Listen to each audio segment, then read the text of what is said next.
Every evening on the dusty roadside of Mono, smoke curled into the sky from Mama Kira's roasting stand. People gathered around her, drawn by the smell of perfectly roasted corn soft on the inside, with just the right amount of char on the outside. It was the kind of corn that made even the most hurried commuters pull over. Mama Kira was a fixture of the community. She smiled warmly, spoke with a gentle kindness, and miraculously, she remembered everyone's name.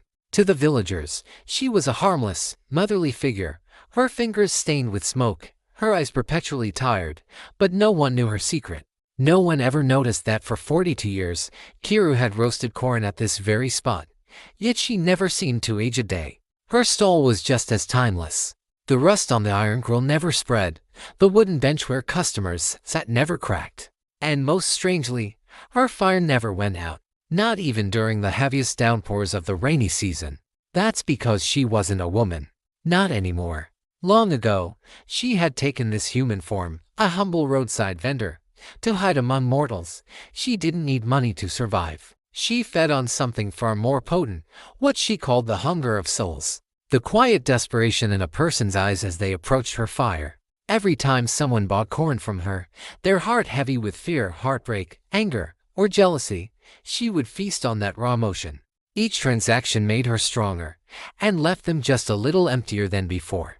It was never enough for them to notice at first, just a small void that allowed a quiet darkness to take root and grow inside them. She had lived this way for decades, and seen and undetected, following one simple, unbreakable rule: never touch the innocent. That rule held fast, until one fateful night, it cracked.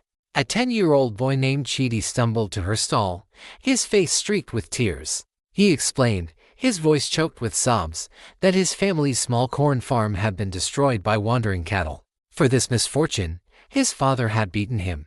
Now, lost and afraid, he had nowhere else to go.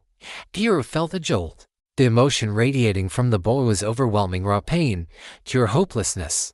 It was a feast, strong enough to sustain her for weeks. She could feel the power thrumming within her, a hunger she hadn't felt in years. Instinctively, her hands stretched toward him, her fingers twitching with anticipation.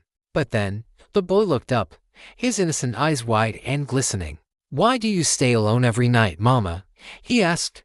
"Aren't you afraid?" The question, so simple and pure, hit her with the force of a physical blow. The innocence in his voice burned her like holy fire. There are ancient laws that even devils must abide by, laws older than humanity itself. In that moment, her disguise flickered. On the ground, her shadow twisted, sprouting horns for a split second. The flames beneath her grill hissed and recoiled as if in fear. She snatched her hand back. For the first time in decades, she felt a profound weakness, a vulnerability she had long forgotten. That night, Mama Kira made a mistake, a choice that would change everything. She let Chidi sit beside her fire, offering him warmth and comfort, without feeding on his sorrow.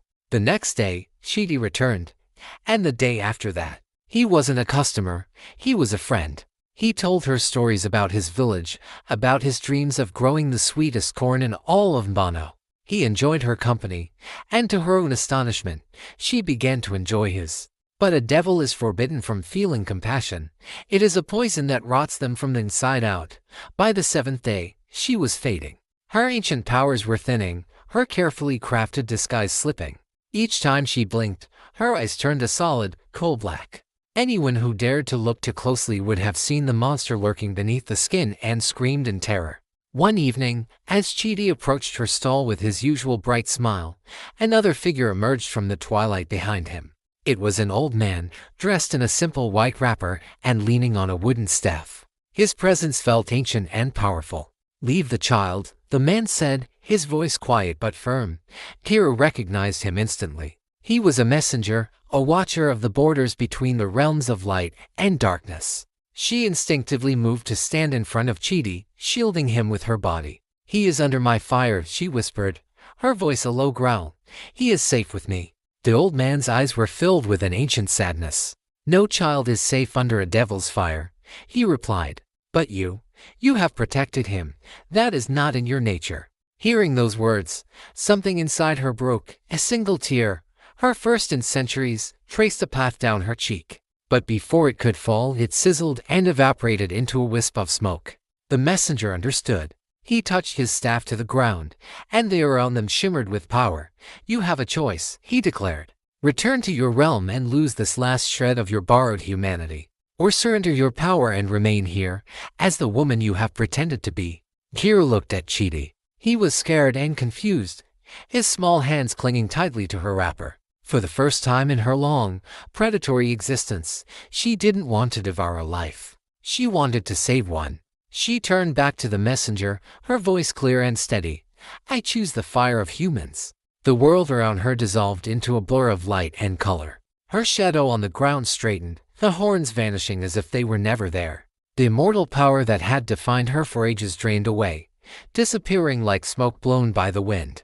She collapsed, weaker than she had ever been, her body now fragile and fully human. When she woke, the first thing she saw was Chidi, still sitting faithfully beside her. The grill was cold, the fire extinguished for the first time in over 40 years. She blinked, and when she looked at her reflection in a puddle of water, her eyes were no longer black. They were a simple, human brown.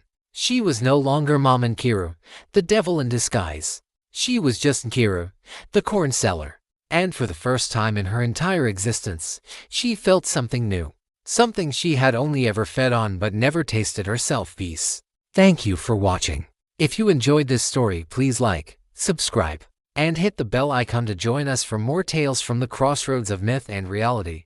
See you next time.